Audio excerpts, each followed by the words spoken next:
about 6? Anybody 6? You're 6. Well, hey, I'm glad. I'm going to tell you a story about a little boy and a little girl.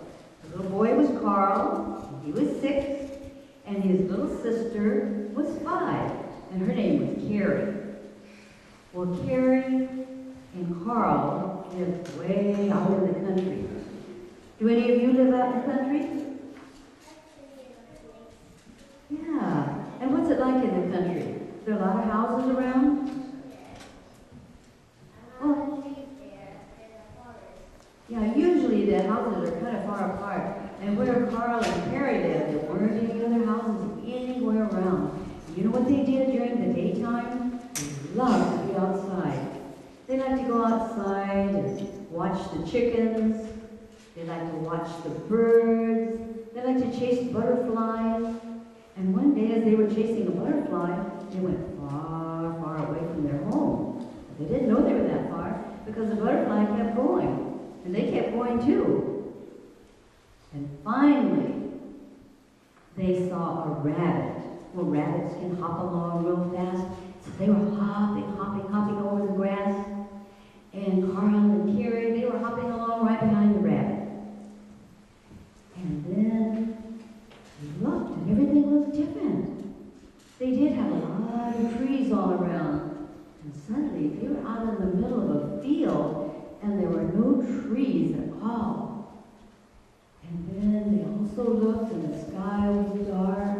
The sun had been shining, and they hadn't realized because they were having so much fun chasing butterflies and chasing rabbits and watching birds.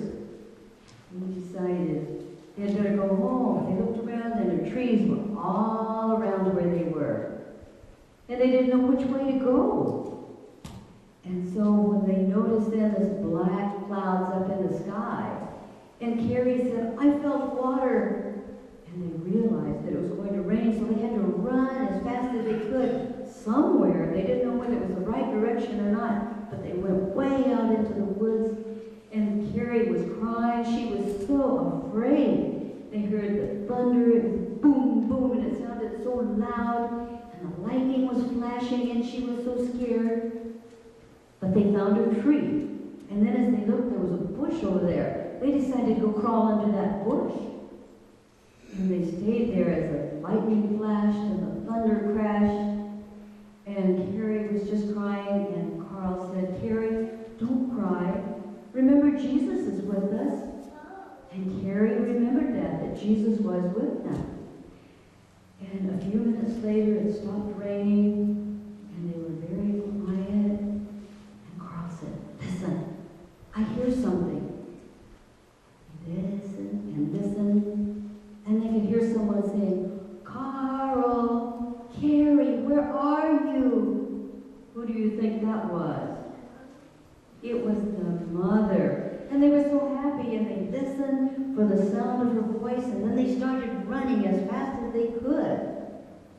And they told her all about their experience, and she said, I was so worried. I was praying that Jesus would watch over you. And Jesus did watch over them. Have you ever been lost? Well, I got lost one time. I wasn't that far from home, but it's frightening if you don't know where you are and you don't see anything that you recognize, anybody that you recognize. We know there are a lot of people in this world that are lost. They're not lost out in the woods like Carrie and Carl were. No. There are people in Africa, there are people in India, there are people everywhere that are lost. You know how they're lost? They're lost because they don't know Jesus.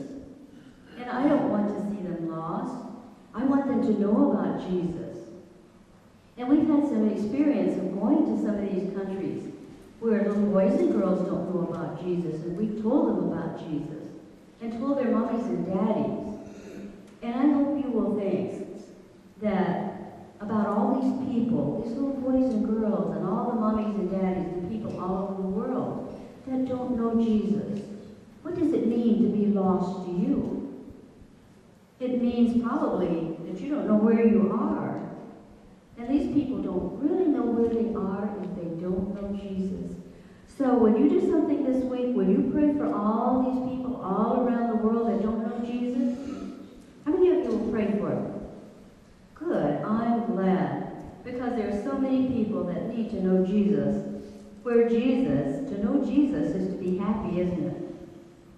And I'm thankful that I could be here with you today and tell you a story and be in church with you. And I hope you have a happy, happy Sabbath.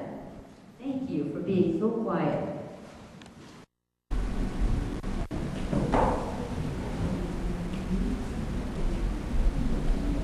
All right. At this time, Lloyd will give us our special music.